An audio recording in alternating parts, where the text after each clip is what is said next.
दोस्तों, मेरा नाम मनीष है और मेरी जो कविता है वो द्रौपदी पर आधारित है। मुझे कविता आती नहीं है, मैं बस शब्दों को थोड़ा सा जमा के ऐसे बना देता हूँ, तो कोई गलती हो तो क्षमा करें। तो महाभारत के टाइम की है कि जब पांडव जुए में सब कुछ हार गए थे, तो अंत में द्रौपदी को भी हार गए, तो द्रौपदी का चीरहरण किया गया। तो भगवान कृष्ण ने चीरहरण होने से बचाया था।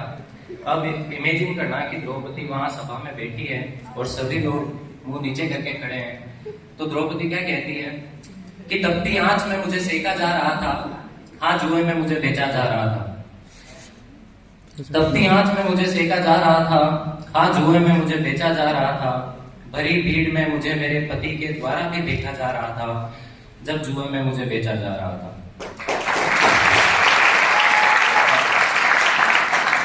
इस सब हारने के बाद जब अपनों को दाव पर सजा दिया, अरे 6 अंक के पासे ने अच्छे अच्छे रिश्तों का मजाक बना दिया। मैं सवर कर बैठी कमरे में, मुझे भरी सभा में घसीटा गया। पति सिर झुकाकर देखते रहे जब पत्नी के जिस्म को रगीटा गया।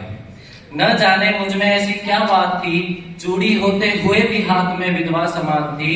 और रिश्तों तक की कद्र नहीं, वह हस्तिनापुर इतना अकड़ी क्यों। और औरत को बेच दिया जुए में, फिर सिर पर पहनी पगड़ी क्यों।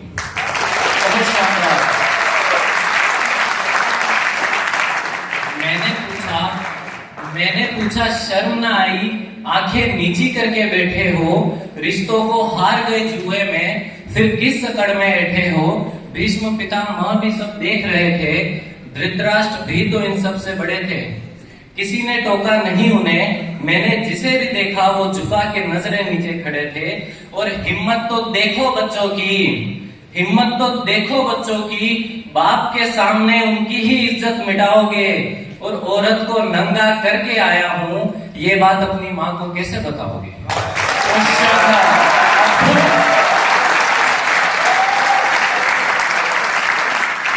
औरत को नंगा करके आया हूं, ये बात अपनी माँ को कैसे बताओगे। हे पांडवों, नंगा होने से भाई ने बचाया, तुम भी थोड़ा सम्मान बचाना। जिसने केश को पकड़ा मेरे, उसके रक्त से गंगा स्नान कराना।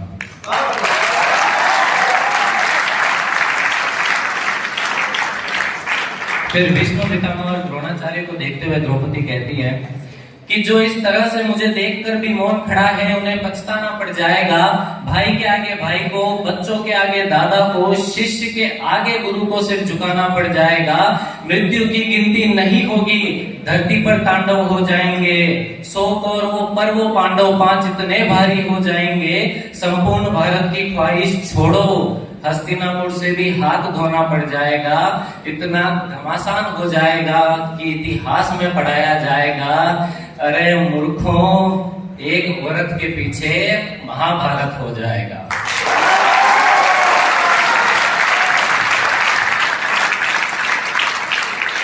फिर महाभारत के बाद की आखिरी पंक्ति है, जो द्रौपदी अपने कमरे में बैठी होती है और वो कहती है कि बरसों का इंतजार आज पूरा हो गया। मेरे पति के हाथों से जब दुर्योधन मारा गया, घसीटने का दर्द, चीरहरण का श्राप आज समाप्त हो गया। जाकर कह दो सबसे, दुशासन के रक्त से द्रौपदी के केशों को भिगोया गया।